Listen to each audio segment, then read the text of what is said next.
Aujourd'hui, on va vous parler de l'incroyable montre de Jay-Z dont tout le monde parle. C'est une montre vintage extrêmement rare et qui provient d'une des plus belles maisons horlogères. Et comme vous allez le voir en fin de vidéo, Jay-Z n'est pas le seul musicien superstar à avoir lorgné dessus et le prix est difficilement accessible pour le commun des mortels. Vous l'avez peut-être vu passer car beaucoup de monde a réagi. C'est en fait sur un post de Beyoncé que le buzz est parti. Et si ce post a été extrêmement relayé sur les réseaux sociaux, c'est parce qu'il s'agit tout simplement d'un véritable Graal horloger. Cette montre est une pièce vintage en or montée sur un bracelet intégré en or lui aussi. Je suis Mathilde pour lecalibre.com et restez avec nous car aujourd'hui on va vous parler d'une des Patek les plus recherchées au monde. Et on fera même des connexions avec d'autres musiciens comme Eric Clapton ou encore John Lennon. Cette montre, c'est la célèbre Patek Philippe 2499. Seulement 349 pièces divisées en 4 séries. Ne me demandez pas le nombre de pièces par série car je n'ai pas trouvé. Mais en tout cas, la 2499 a été produite de 1950 à 1985. Si on fait le calcul, cela revient à moins de 10 montres par an. Et même si on ajoute les 281 exemplaires de son ancêtre, la référence 1518 produite de 1942 à 1954, cela reste maigre. Pour ce qui est de la Patek Philippe 2499, elle se divise en 4 séries distinctes avec ses particularités et nous allons vous expliquer comment les reconnaître et on vous donnera le prix et ce qui fait que la montre est si convoitée. Tout d'abord, les deux premières séries dans les années 50 et 60. Le cadran des premiers modèles produits entre 1950 et 1960 possédait une échelle tachymétrique et des index appliqués en chiffres arabes. Pour ce qui était du boîtier, il détenait des dimensions contenues, 36 mm de diamètre pour les tout premiers modèles. Une taille raisonnable, synonyme d'une époque où les poignets étaient ornés de petits garde-temps. Les boutons poussoirs du chronographe étaient quant à eux rectangulaires, ce qui peut être considéré comme la deuxième série et produite à partir de 1954. Elle conserve quasiment le même cadran, sauf pour certaines où les index en chiffres arabes laissent place à des index bâtons. Son boîtier évolue et atteint quasiment les 38 mm.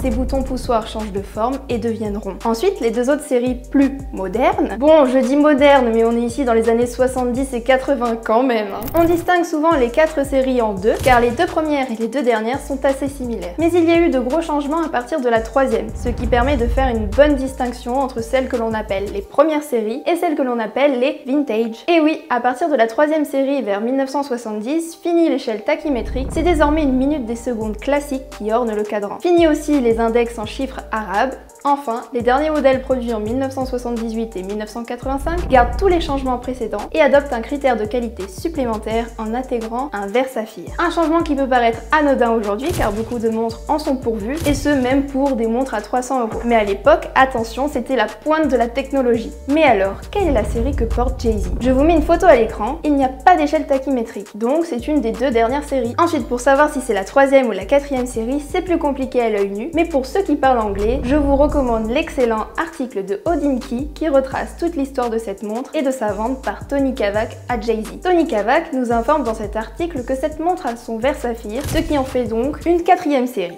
Pourquoi cette montre est aussi importante pour les collectionneurs de Patek? Eh ben tout simplement car il y a une complication incroyable et on va y revenir juste après. Un look absolument magnifique et une montre encore plus rare que l'Astad comme vous l'avez vu. Niveau complication, c'est donc un chronographe à calendrier perpétuel et phase de lune qui ne laissera personne indifférent. Pour rappel, un calendrier perpétuel, c'est une complication qui tient compte automatiquement des mois, qu'il s'agisse d'une année bissextile ou non. Mais ce qui ajoute encore plus de singularité à cette montre, c'est la disposition de ce calendrier perpétuel. Tout d'abord, à 12 h, un double guichet de date qui vous indique le jour de la semaine ainsi que le mois. Ensuite, le disque de phase de lune est entouré de 31 jours et possède une aiguille en son centre. Il est un peu plus grand que les sous-compteurs du chronographe disposés à 3 et 9 h.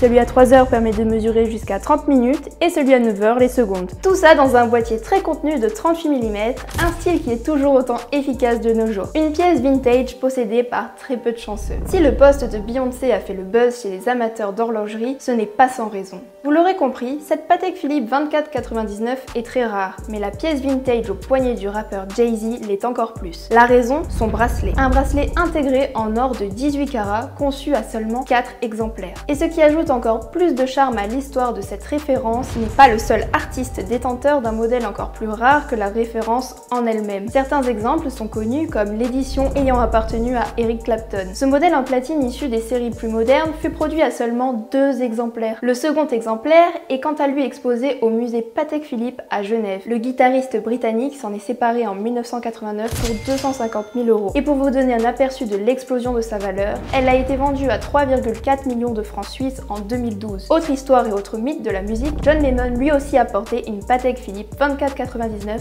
à son poignet. Seulement 2 photos ont immortalisé ce moment et vous allez vite comprendre pourquoi. Nous sommes donc le 9 octobre 1980, ce jour-là, John Lennon a 40 ans. Pour fêter cet événement, Yoko Ono décide de le couvrir de précieux cadeaux. On commence par le plus précieux avec cette jolie cravate en tricot noir rayé et jaune. Ensuite, vous noterez ce drapeau américain épinglé à sa cravate. Il aurait été acheté chez Tiffany & Co à New York et est constitué de rubis, de saphirs, de diamants, rien que ça. Et bien entendu, la cerise sur le gâteau, c'est cette Patek Philippe 2499 en or jaune dont John a l'air très content. Les fans de l'ex-membre des Beatles ont sans doute déjà fait le rapprochement. La raison pour laquelle on a peu de photos de John et de sa Patek au poignet, c'est parce qu'on est seulement 2 mois avant son assassinat par un fan déséquilibré.